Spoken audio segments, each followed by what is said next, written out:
안녕하세요 여러분. 조이뮤지엄 어린이현대미술교육연구소 빅피쉬아트 ICA의 대표 이소영입니다. 이번 영상에서는 여러분들에게 미술교육, 미술활동과 창의성에 대한 이야기를 해볼까 해요. 자, 창의성은 중요하다라고 생각하지 않는 분들이 한 명도 없어요. 나이가 들어서도 쟨 정말 창의적이야. 저 사람은 정말 창의적이야. 이런 말 우리가 정말 많이 합니다. 그렇다면 창의성은 도대체 뭘까? 이것에 대해서 제가 미술 선생님들을 위해 또는 예비 미술 교육인들을 위해 이 영상을 보는 학부모님들을 위해 이야기를 한번 해볼까 합니다. 실제로 이제 빅피쉬나 조이뮤지엄 저희 선생님들은 이 창의성에 대한 공부를 꾸준히 하고 있어요. 그래서 미술 교육 현장에서 우리가 어떠한 창의성을 만나고 어떠한 아이들이 어떻게 창의성을 발휘하는지를 매번 미술 시간에 확인을 합니다. 그리고 더 나아가서는 요런 요소들을 어떻게 하면 더 활동에 접목시킬까? 요런 친구는 어떻게 해야 이런 부분들을 향상시킬 수 있을까? 이런 고민을 하는데요. 자, 일단 창의성 하면 한 가지로 보이지만 사실 창의성은 다양한 요소가 있습니다. 이것을 창의성의 요소라고 하는데요. 이건 제가 만든 게 아니고요. 수많은 교육심리학자들, 예를 들어 우리가 창의학 하면 칙센트미아이 많이 이야기하고요. 길포드나 토란스 이야기 많이 합니다. 이런 창의학자들이 오랜 시간 연구를 해보니까 창의성이라는 게 딱 한 가지의 형태가 아니라 여러 요소들을 가지고 있다는 거죠. 저는 오늘 이 창의성의 요소에 대해서 5가지를 이야기를 할까 합니다. 앞으로 자녀를 키우시거나 미술 선생님이시거나 미술 교육을 하고 계신 분들은 이 5가지를 꼭 기억해 주시면 좋을 것 같아요. 첫 번째, 유창성입니다. 이 유창성은요, 아이디어 개수를 의미합니다. 저 사람 진짜 유창하다. 이건 끝없이 아이디어를 생산해내는 능력이 많다는 뜻입니다. 미술 시간으로 예로 들어 볼게요. 교사가 친구들에게 우리 오늘 바다를 그려볼까? 이랬어요. 근데 이제 어떤 아이가 바다요? 선생님 저 갈매기도 그릴 거고요, 불가사리도 그릴 거고, 모래도 그릴 거고, 등대도 그릴 거고, 시내도 그려도 돼요? 배도 그릴까? 튜브도 그릴까요? 부산 바다도 그릴까? 하와이엔 야자수도 있어요. 끝없이 아이디어를 이야기합니다. 이런 친구들은 유창성이 발달한 친구입니다. 두 번째, 융통성입니다. 융통성은 말 그대로 저 사람 융통성 있네 할 때의 그 단어예요. 생각이 유연하다라는 것이죠. 미술 시간의 융통성은 어떻게 발휘되냐면 핑크색 물감이 떨어졌네 이랬을 때 융통성이 뛰어난 아이는 선생님 저거 휴지 조금 핑크색인데 저거 휴지 붙이면 안 돼요? 이거 포스트잇도 핑크색이니까 저 이걸로 붙일게요. 뭔가 문제 해결을 하는 과정에서 장애물을 만났을 때 그것을 다른 방식으로 접근하는 태도입니다. 세 번째, 독창성인데요. 독창성 많이 들어보셨죠? 난 독창적이야. 저 옷은 왜 이렇게 독창적이지? 저 카페 독창적이야. 이런 말과 비슷해요. 독창성은요, 남들이 하지 않는 유니크한 생각을 하는 친구들입니다. 미술 시간에 같은 주제여도 전혀 다른 표현을 하거나 전혀 다른 각도의 이야기로 그림을 그린다거나 이런 친구들은 가끔 교사들을 깜짝 놀래켜요. 어떻게 이런 생각을 했지? 이런 친구들은 독창성이 뛰어난 친구들입니다. 네 번째, 정교성입니다. 사실 많은 부모님들이 우리 아이가 따라 그리는 것만 좋아해요. 얘는 정교한 건 잘하는데 창의성이 없어. 이렇게 이야기해요. 근데 사실 정교성도 창의성의 하나의 요소입니다. 정교한 창의력이죠. 이 정교성이 왜 중요하냐면요. 결국엔 시간이 흐르고 성인이 됐을 땐 정교성이 있어야지만 아이디어를 실현합니다. 어렸을 때는 당연히 누구나 정교성이 높지 않을 수 있죠. 손에 힘도 없을 수 있고 표현 능력이 발달하지 않을 수 있어요. 하지만 무엇인가를 끈질기게 관찰하고 따라 그리는 걸 좋아하는 친구들은 정교성이 높기 때문에 본인이 아이디어 생산만 잘한다면 현실화시킬 수 있습니다. 5번째는 제가 정말 좋아하는 능력인데요. 성급한 종결에 대한 저항입니다. 저도 이제 교육 사업을 하고 책을 쓰고 강의를 할 때마다 내가 혹시 성급하게 종결하고 있진 않나? 이것을 어떻게 하면 더 저항하지라는 생각을 합니다. 어떤 아이들이 수업 시간이 끝났어요. 근데 끝까지 그것을 파고들려고 하는 거죠. 마치 개벽다구를 물어뜯듯이. 저 집에 안 갈 거예요. 이거 끝까지 완성해야 돼요. 저 여기서 더 멋있게 표현해야 되고요. 저 여기 밑에쯤도 그려야 돼요. 근데 이런 친구들은 사실 디깅 능력이 상당히 뛰어난 겁니다. 끝까지 자기가 하고자 하는 것을 마음을 변치 않고 가는 거예요. 그래서 성급하게 종결하지 않는 저항 능력이 있다고 해서 이건 역시 창의성의 요소 중에 하나입니다.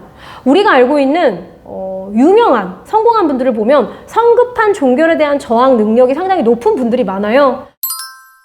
자, 이 5가지가 있어야 상당히 창의적인 인재다라고 할 수 있는데요. 일부 어떠한 연구에서는 창의성은 기를 수 없다 이렇게 이야기를 해요. 근데 저는 미술교육을 해온 입장에서 꾸준히 한 15년, 20년 살펴보면 창의성은 향상이 가능합니다. 저 역시도 어른이 돼도 창의성 연습을 하면 실제로 문제 해결 능력이 높아지는 경우를 제가 느꼈기 때문인데요. 그래서 창의성은 한 번 결정되는 성질이 아니라 오히려 저는 창의력이라는 단어를 붙여서 우리가 근력 키운다라고 하잖아요. 그런 것처럼 키울 수 있다라고 생각을 합니다. 그런 생각을 하고 미술활동 시간, 미술교육 시간에 아이들을 바라보면요. 그림아. 그런 생각을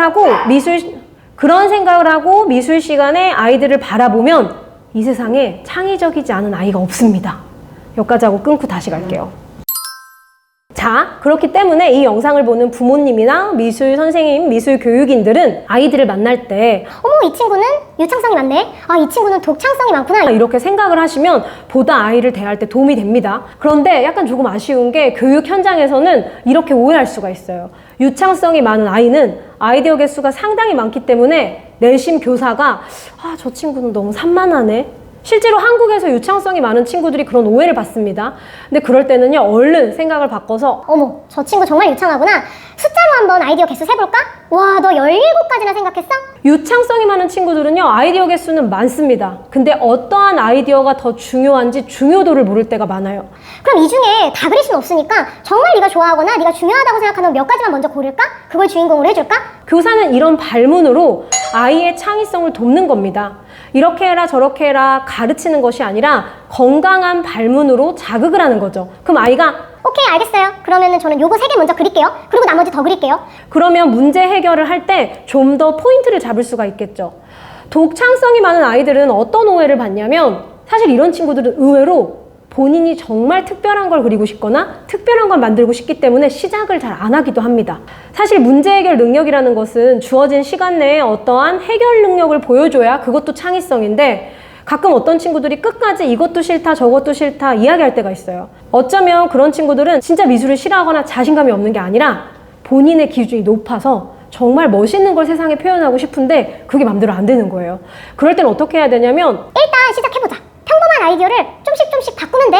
너가 생각한 것도 지금 되게 좋을 거야. 시도를 하게 해야 합니다. 아무것도 하지 않고 계속 너 그리기 싫어? 하지 마. 이렇게 되면 아이는 더 문을 닫죠. 제가 만난 친구들 같은 경우에 독창성이 많은 친구들이 의외로 생각하는 시간도 오래 걸리고 다른 친구들이 다 하고 나서 안 하는 거 하고 싶어 하는 경우도 많았어요.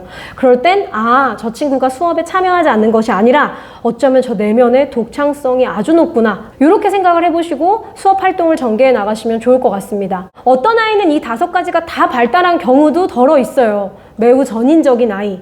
하지만 어른도 그렇고 아이도 그렇고 이 중에 몇 가지가 톡톡 튑니다. 그런 게 보여요, 수업 시간에. 그럴 때는 그것도 인정해주고 이 아이가 혹시나 다른 창의성의 요소를 아예 발휘하지 못하는 건 아닐지 생각하면서 아까 말했듯이 긍정적인 발문. 질문과 발문은 다르죠? 질문은 답이 있는 거고요. 발문은 자극을 하는 겁니다. 등대? 정교성이 부족한 친구에게 등대만 그리는 게 아니라 등대 안은 어떻게 생겼을까? 선생님 궁금해. 등대 바닥은?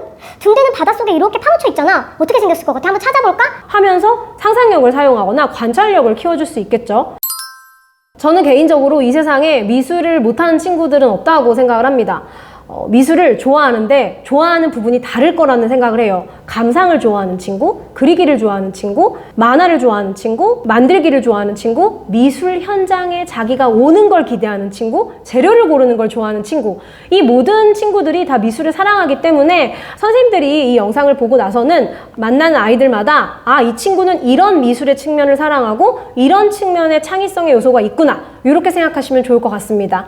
이 영상을 보는 부모님들 역시 우리 아이가 유창성, 융통성, 독창성, 정교성, 성급한 종결에 대한 저항, 어떤 것이 발달돼 있는지 생각해 보시면 좋을 것 같고요.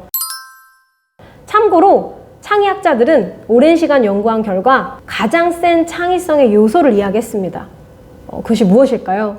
제가 이 이야기를 부모님 강의 또는 교육청 연수에서도 많이 했는데 의외로 80%의 분들이 유니크한 독창성이 창의성의 요소 중에 1등이다 라고 이야기를 하셨어요. 근데 사실은 유창성입니다. 신기하죠?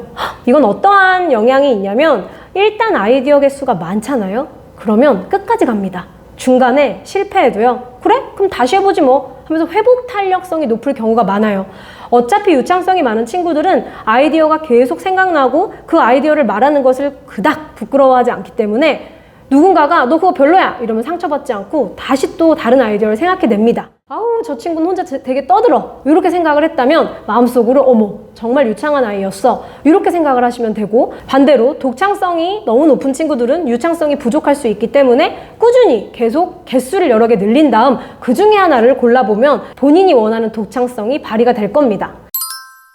오늘은 이렇게 미술 활동, 미술 교육에서의 창의성의 요소들에 대해서 이야기를 해봤는데요. 제가 앞으로 틈틈이 10분씩 이렇게 미술 선생님들을 위해서, 학부모님들을 위해서 영상을 올릴 테니까 많은 분들에게 도움이 되길 바라겠습니다.